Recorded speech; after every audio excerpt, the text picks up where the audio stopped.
Dega Puke e Partisë Demokratike ka hyrë në fazën përfundimtare të zgjedhjes së kreut të saj, i cili ndonë se nuk është përcaktuar data e saktë, zgjedhjet për të cilin pritet të zhvillohen brenda javës së ardhshme.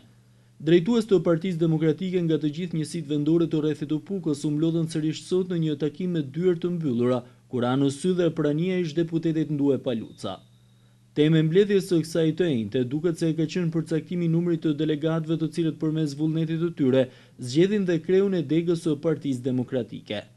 Sipas burimeve brenda degës PUK të kësaj force politike, bëhet e ditur se nga e gjithë rrethi janë 176 delegatë që do të marrin pjesë në zgjedhjen e kryetarit, ku së bashku me anëtarët e kryesisë e çojnë në 202 numrin e atyre që do të zgjedhin emrin që do të drejtojnë në opozit Partinë Demokratike të Pukës.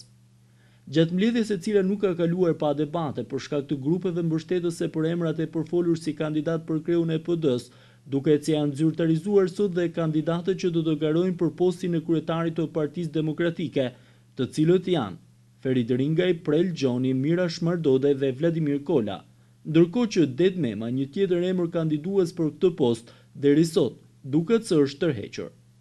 Edhe pse në mbledhjen e sotme është diskutuar për përjashtime të emrave që shfaqin ambicie për kandidim, gara duket se do të mbetet e hapur edhe për të tjerë kandidatë.